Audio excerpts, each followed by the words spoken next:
wreaks havoc. Okay. Hey everybody, Nick Tenbrook here. Once again in our series with Val Garay. Today we're going to discuss his time and many records with the Motels. So Val, tell me how it all started. How did it start? I was in a meeting with my lawyer at the time, John Frankenheimer, and Jim Mazza, who was the president of EMI America, which was a label that he started when he was working for Capitol. And EMI America was owned by EMI, which also owned Capitol Records. And on EMI America, the first act that he signed was Kim Carnes. So I had just finished producing Betty Davis Eyes and Mistaken Identity and come off the #1 album, #1 single, and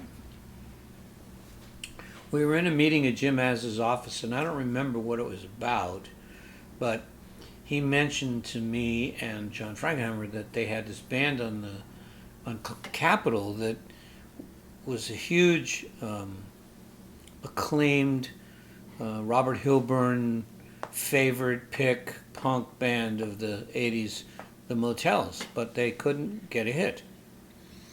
So he said, would you be interested in producing them? He said, have you ever heard the band? And I said, of course, great band, never heard a note. And at the time they were playing every weekend at Madame Wong's, which was a big venue in the early 80s in Chinatown. Okay. Because Chinatown was kind of, outside, Right. weird. Yeah. So everybody was into that. Eventually she opened up another club over in Santa Monica on the west side called Madame Wong's West, but at that point she was working in a club in Chinatown, and that's where kind of the Motels got discovered by Carter. Carter was an A&R guy and producer for Capitol Records. Great guy. In fact, he's the guy who signed Tina Turner. He's passed away, unfortunately, but he produced their first 2 albums, and neither of them had any real hits on them. They had a lot of critically acclaimed songs like Total Control and Danger and things like that, but no top 40 pop hits. So he asked me if I'd be interested in working with him. And so they set up a meeting for Martha to come over. She was the lead singer-songwriter, to come over to Record One to my office and meet with me and see if she would be interested and see if I would be interested. So she came over to the office, and it was kind of a weird meeting because she was like, I don't really get it. I'm in a rock punk band, and you're working with Linda Ronstadt. I don't see why they want us. And I said, because I make hit records. I said, so start sending me some of your songs. So she just made a demo of Only the Lonely, which she sent to me with a note saying this would be perfect for Linda Ronstadt. And I listened to it and I thought, man, this is a great song. The unfortunate side of the story in the beginning was when I first signed on to produce them, she had a boyfriend named Tim McGovern who was a guitar player, and he was the lead guitarist in the band, the Motels. And he was her boyfriend. They lived together. And so basically I had to use the band to record, and my hands were kind of tied in the sense that I had to do pretty much everything in the recording the way he wanted to do it, which I didn't want to do at all. I mean, he had these weird delays he made me put on her vocal and strange arrangements to the songs and nothing that I really loved. Long story short, we finished the album, turned it into Capitol. Capitol said, hey man, we love the band, we hate this record. Would you consider doing it again? So how long did that all take, though? A year. That took a year. Oh no, to do the first album? Yeah. I think it took about 4 months, Okay. 3 months, something like that. 3-4 months. Yeah. So they said, we love the band, but we don't like this record. Would you consider doing it over? So Martha came to me on the side and said, "So what do we do?" And I said, "You got two choices.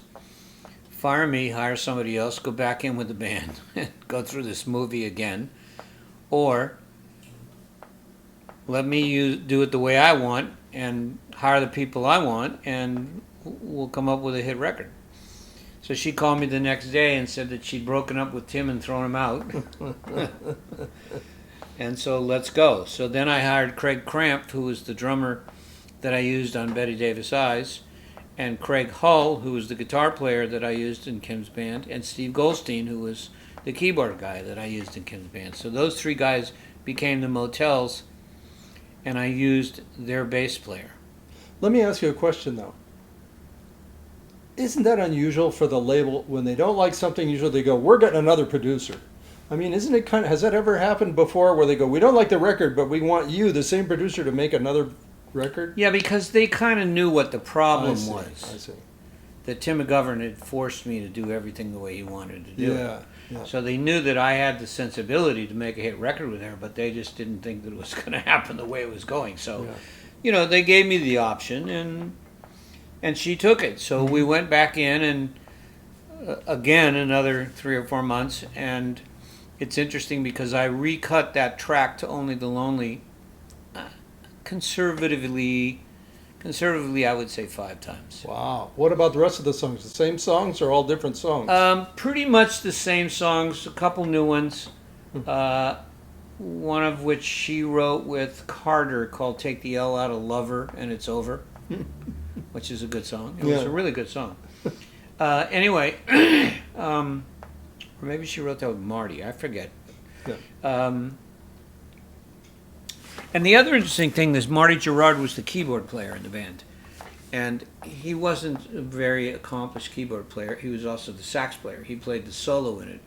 But that's a whole other story. But when we finally got the track cut the way I wanted it, with Goldstein playing the synth, which was a Prophet, and we cut it to a click, it felt like when the band came in, because the whole first verse was just her and a synth, when the band came in, it didn't feel like it jumped. So I went back and I recut the whole first verse with the synth part 2 beats slower. So when the band came in, it was 2 beats faster. And it worked. Perfect. Was everything done with the click then? When did the click start being the standard thing? I'd say around 1980. Yeah. Pretty much. Okay. So we worked, we cut that and the rest of the album and finished it, and they put it out, and inside of 2 weeks, the single was flying up the charts. It actually got to, I think, number 5 or number 6, something like that, in the Billboard Top 100. Huge hit. But the problem then occurred that is 2 weeks into the record being released, Martha fired her manager. Uh-oh. And so now she's on the phone to me at Record One every day. What do I do about this? And how do I do this gig here? And what do I do about it? And I kept saying to her, "Martha, you got to get a manager, man." She goes, "I want you to manage me." And I went, "No, I'm not going to manage anybody." So this went on for about 2 months. Finally, the agent, Tom Ross, called me and said, "Martha needs to book a tour," and so I, finally acquiesced to that, and I hired this girl, Joni Levin, who worked for Bill Graham, and she moved down to LA and was like my number 2 person running the management company, and we went to work managing Martha and going forward with that whole process. Mm-hmm. Then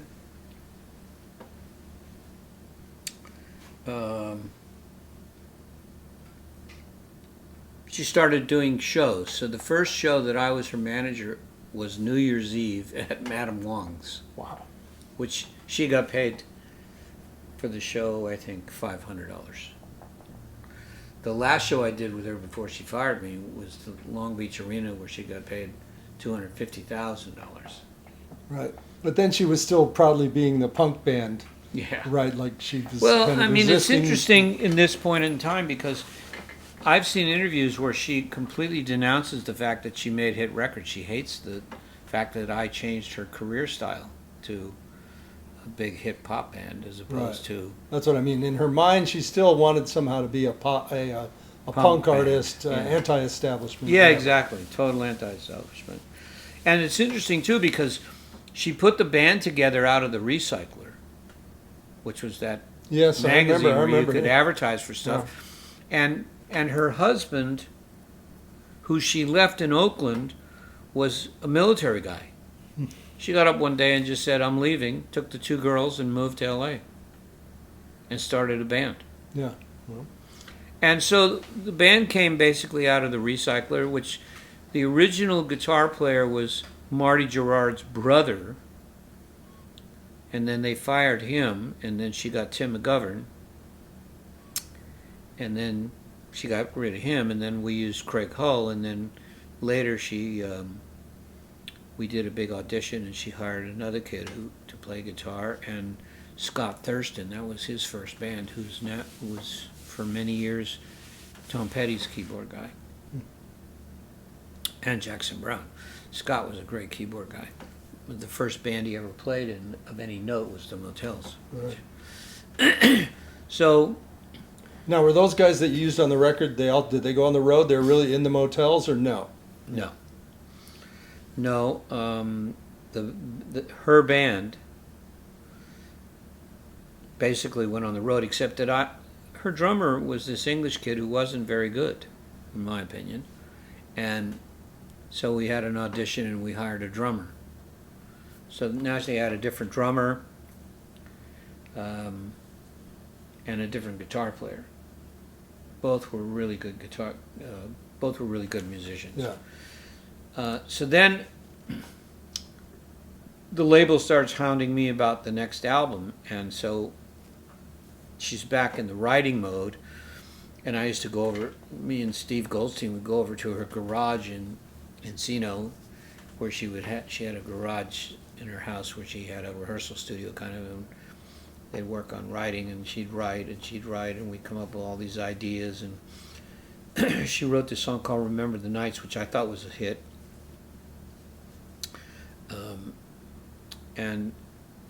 But the label didn't think it was a hit, so back to the drawing board. So this went on for probably another year, and then she came and played me the idea for Suddenly Last Summer, which I thought, wow, now we got a hit. So I called the label up after we cut the track. They came over and listened to it. They went, "Okay, we're in."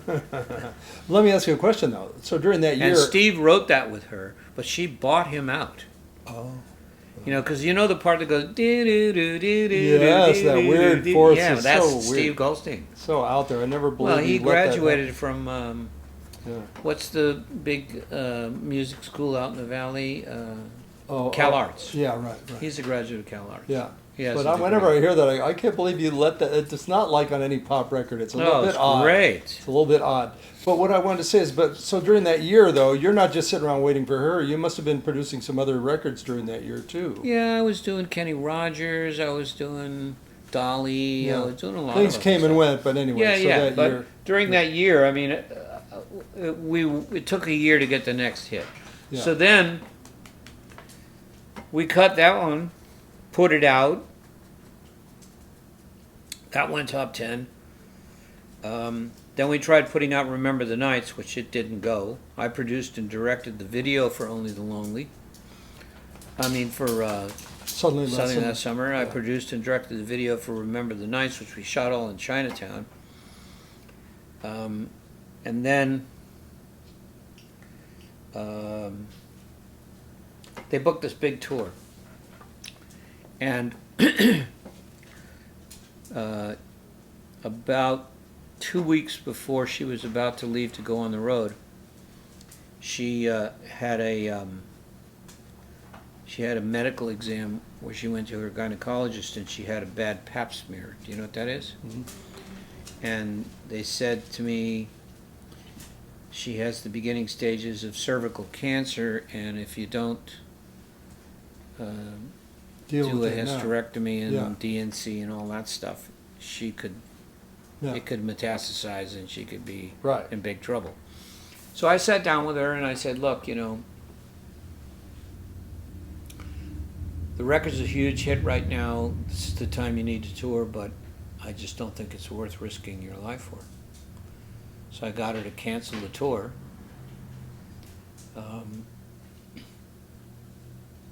She went and did all the medical stuff she needed to do. Rolling. So she went into the hospital, had the whole thing taken care of, and then we tried rebooking the tour like 4 months later, and of course, the sales and the offers just weren't there. Right, the record had lived its life. by Yeah, I then. mean the Yeah. record was basically over at that point. Yeah. So it was such a strange set of circumstances. You know, they went out on the road and went on the tour, and after about 5 days of poor attendance and shows getting canceled and promoters backing out and stuff, I basically said, you know what, come on back, we're going to cancel this tour. At that point, I think she felt, or the band felt, that it was my fault. So she had a meeting with me the day after she came back, and she said, what do you think I should do? And I said, this is what I think you should do. I said, as your manager, I said, I could go to Capitol because you only have one more record to do for them and your contract is up. And I could renegotiate a deal for you for like $1 million plus. We'll do a greatest hits with 2 new songs.